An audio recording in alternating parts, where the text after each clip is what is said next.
Hi, this is Kara from the Special Needs Mom podcast. And this is Angela from Especially Organized, Sensible Solutions for Special Needs Moms. We have this heart for special needs moms. And so we thought, you know what, let's combine forces.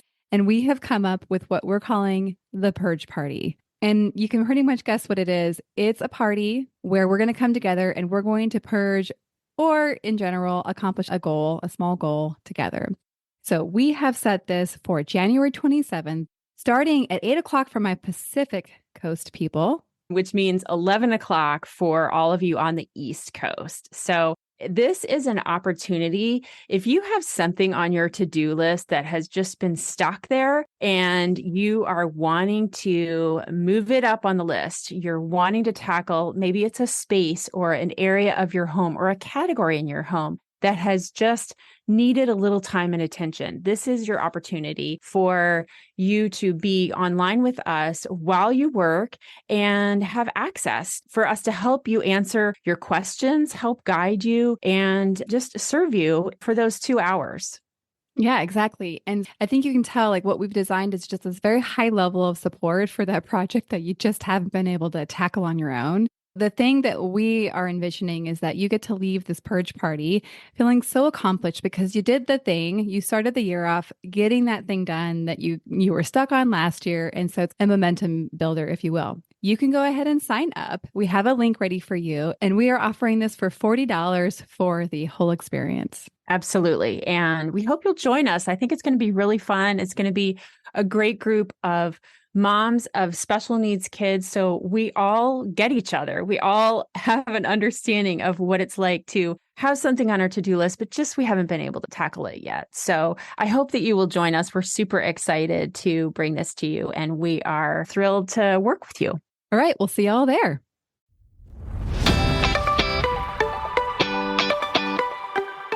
Hi, I'm Kara, life coach, wife, and mom to 4 incredible and unique children. It wasn't all that long ago that my son received a diagnosis that had my world come crashing down. I lacked the ability to see past the circumstances, which felt impossible, and the dreams I once had for my life and family felt destroyed. Fast forward past many years of surviving and not at all thriving, and you'll see a mom who trusts that she can handle anything that comes her way and has access to the power and confidence that once felt so lacking. I created the Special Needs Mom podcast to create connection and community with moms who find themselves feeling trapped and with no one who really understands. My intention is to spark the flare of possibility in your own life and rekindle your ability to dream. This isn't a podcast about your special needs child. This is a podcast about you. If you are a mom who feels anxious, alone, or stuck, then you are in the right place. Welcome. Hello, and welcome to the Special Needs Mom podcast. Today's episode is about the weight of responsibility. It's going to be a really good episode. What's really special about this episode is that I have a lot of comments from listeners and or people in my community over on Instagram. The answers really took me back, mostly because of the quantity they came in. You know how it is on Instagram. Sometimes you get a lot of people responding, sometimes you don't. And this was like, whoa, clearly my people have something to say about this. This whole episode actually came about because I asked somebody that's in my world, I said, hey, how's it going? And she was like, I'm just really exhausted from the weight of this responsibility. And I thought, oh, wow, that's interesting. The way that she described it really stood out to me, and I deeply resonated with him. Like, yeah, like we carry a lot. And so I asked my Instagram community and my Facebook community for this podcast. So this is a great chance to say, hey, wait, I didn't know about that. Yes, there'll be a link on the show notes here, and you can join based around the conversations we have here on the podcast over on Facebook. So it's a chance that I actually get to interact with you, and I would be honored if you would come over and join. It's free. Okay, so I want to highlight some of the responses. I'm not going to read them all because there was quite a few and there's a lot of repetition. And so I'm just going to highlight some of the repeating themes. So one of them, so this is answering the question of like, what feels heavy about parenting your children's disabilities and medical complexities? So one of them was knowing that you're the only one who knows everything about everything to do with your child. Another is, I thought this was so interesting, the thought of being judged that you aren't doing enough at each and every appointment. I mean, I think you can feel the crushing weight of constantly having to prove you're enough at every stinking appointment. Another one, and we know there's a lot of appointments too, right? Another one is always waiting for the next emergency. Never can relax. I described to one of my friends actually, and she really helped. She's not a mom of a child who has a disability or medical complexity. However, she's a really good friend. So I don't know how we got in this conversation, but I share with her this image that I had of what the experience is like. And I had this image of a frozen lake. And it's like my life is like walking across a frozen lake because I know it's going to crack. I just don't know when and where. I don't know how far from shore I'm going to be. But that's actually the life I think. I mean, we all are living with uncertainty. There's no question. Every human has no certainty. However, I do think that image for me speaks to the distinctly different experience of parenting a child with a very complex medical experience, medical life. Okay, getting to another one. There's no end date. It's forever. And if it does end, then heartbreak. And this actually was the most common response, speaking to the unendingness of the needs of our children and eventually our adult children, I guess. Another one, there's always something to research. Are we getting the best care? Are there other treatments, doctors? And then, of course, the financial impact of medical insurance. Another one is, my daughter is nonverbal. The constant guessing what she wants and needs is exhausting. Yeah, right? And I don't share that experience, but I think we can relate to the constant not knowing what the best thing for your child is. I think that's something that we can all resonate with. Yours, whoever shared that, thank you, just so happens to be because your daughter is not able to speak, to advocate for herself. And the last one is, I've struggled with how exhausting it is to pack for vacations. We have family out of state, so we try to see them as frequently as possible. But now the organization and packing of the medical stuff is overwhelming. Unlike most items that you can just purchase at your destination, if they're forgotten, if we miss something, it can be a major ordeal. Funny enough, I can speak to this because there was that one time that my husband and family, we drove 5 hours to see our family, and the bag that we had packed with all of the medications got left on the counter. So fortunately, always prepared. I always have meds in my purse, but it was like a day supply. So it gave us a little bit of wiggle room, but it was awful. Oh, and also during that time, my son was having a little bit of a health issue, so he needed more of his medication than I had on hand. So that was a real treat. Anyhow, so that's just to highlight the frequency at which these heavy burdens, I'm going to use the word burden, as we approach these heavy burdens. It's frequent, it's daily, it's lifelong for many of us. So what do I want to say about this? I mean, I honestly could do like 25 episodes from each and every one of the comments I got back. I will probably do that at some point. However, the thing that I feel most urgently called to share is speaking to actually allowing space to feel the impact of the weight. And something I noticed from personal observation of mothers, both of myself and others, is that we never put down that weight. We don't relate to having a safe place for us to be held the way that we hold other people around us. And I think it's really common for mothers to hold it all. We protect our children. So this is siblings and our child that has disabilities and medical complexities. And we stay composed for them. We are constantly advocating for them, for all of them. And we're more likely, this is not an always, but more likely playing a bigger role in managing our child's care than the child's father. And so we're so focused on the mission that we don't make space for our experience. I want you to picture somebody that has like a box crate, like you get like when anything is shipped, right? And it comes with like all that like cellophane around it. It's like this big old immovable thing, unless you have like a forklift. And I want you to picture having ropes or straps to that and having them over your back to where you're leaning into all that you can to pull that weight along. And you move it forward inch by inch.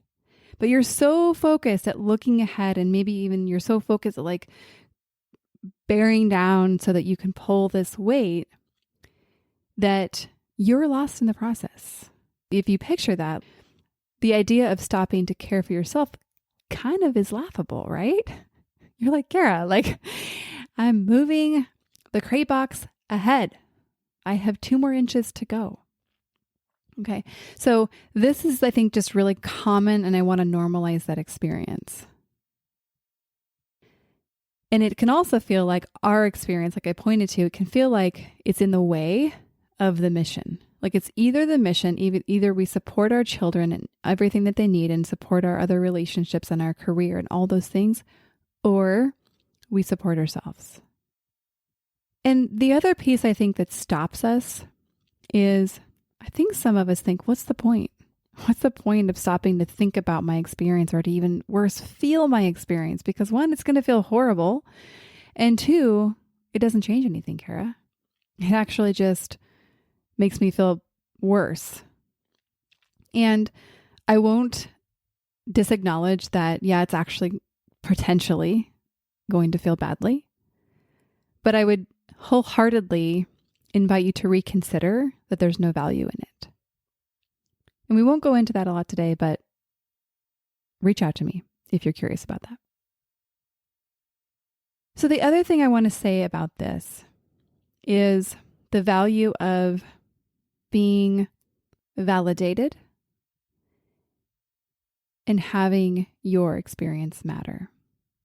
And I think most of us, I'd say almost all of us, point to this missing by saying, nobody understands. I feel alone. Nobody gets it. Like it would be impossible for you to understand this unless you're right here in my shoes.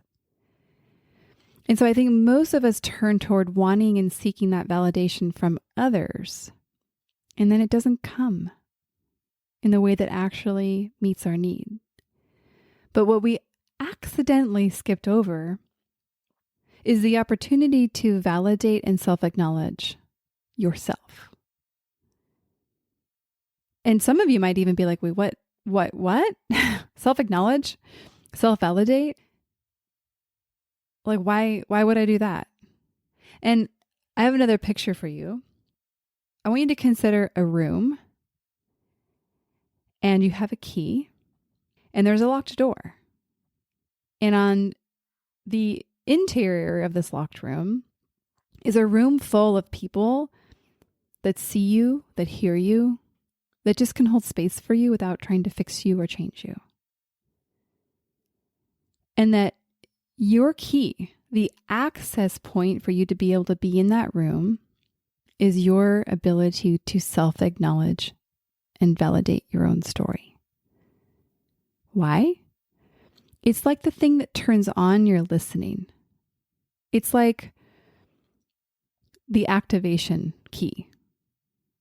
That if you can't self-acknowledge yourself, like if you can't actually have an interior conversation where you are saying, you are amazing. I love you. You have done such a hard thing and you're still standing. I'm so proud of you. If you can't have that conversation with yourself in a way that it's genuine and received by yourself, then you're not going to be able to hear it from anybody else. So what's interesting is many of us are like, nobody understands. We're looking outside. And I would say, you're not right about that. I think more people understand or want to hear than you can see, than you can hear. And so, yeah, you're right. I'm actually turning this back on us, not in a place of blame or like, oh, it's your fault that you feel alone. No, that's not it. But we're actually taking responsibility for the experience that we want. And the experience we want is to not feel alone. Okay. So when we skip over this acknowledgement, the validation of what it's like to hold this weight, it's just like having no key. And so what I want you to consider is I want you to consider the opportunity of actually making space for yourself to process. And specifically, the value of actually taking a step aside, putting down those ropes when you're pulling those crates, going back to the illustration from before, and just taking some space and time and energy to look at what you're doing and look at yourself in awe. I think one of the reasons we skip over this, is because there's probably some pretty big feelings down in there that you've been stuffing in. And it feels scary for ourselves. And gosh, I feel like some cases that would scare people around me if they saw what was really tucked inside here. And so the invitation I have is actually, like I said, to create this space for yourself. Yes, it can be inside of a community. And what's great about that, this is actually a unplanned but timely plug for the coaching program that I have that just started this week now when you're listening to this episode. So the beautiful thing about a community like this is actually it has built-in accountability. So for most of us, my guess is not like, what am I going to do today? I think I'm going to go make some space to feel some really hard, big emotions that I haven't felt in like 5 years. I'm thinking probably not. That's probably not your conversation. But when you actually know, hey, I'm going to be meeting at 10 o'clock with a community that actually totally gets it, maybe I'm willing to engage with some of those feelings or experiences that I've just been skipping over because I've been so focused on getting through. So that's the value of community. And it can also be some individual work. It can be kind of actually just taking some time away. It can be going away for a weekend. It can be going to therapy. This is a great way to actually create some space to let down some of the load that you are carrying daily. It can be going for a walk in the evening. It can be going in your closet. You see how there's no one or right way to do this? There's many, many ways. So in closing, I just want to reiterate what this can look like is really stepping back from what I'm calling the mission and just being in awe of yourself. To appreciate the things that you do, all the ways that you've surprised yourself. And my guess is like you probably, if you're listening to this, you probably have not done this deeply in a very long time. And if you actually take a step away to really lean in to acknowledging yourself, then you're going to be surprised like how much you see that you just weren't able to see prior to this intentionality. So yes, it's heavy. And I think rather than trying to fix the heavy and make it lighter, what I want to do actually is acknowledge this heavy, acknowledge this load that we are carrying, and let's not carry it on our own. We'll see you on the next episode. One more thing before we officially wrap up this show. Sometimes when I'm listening to podcasts, I have the experience of wanting more. I'm listening at the very end thinking, I sure wish that episode didn't end.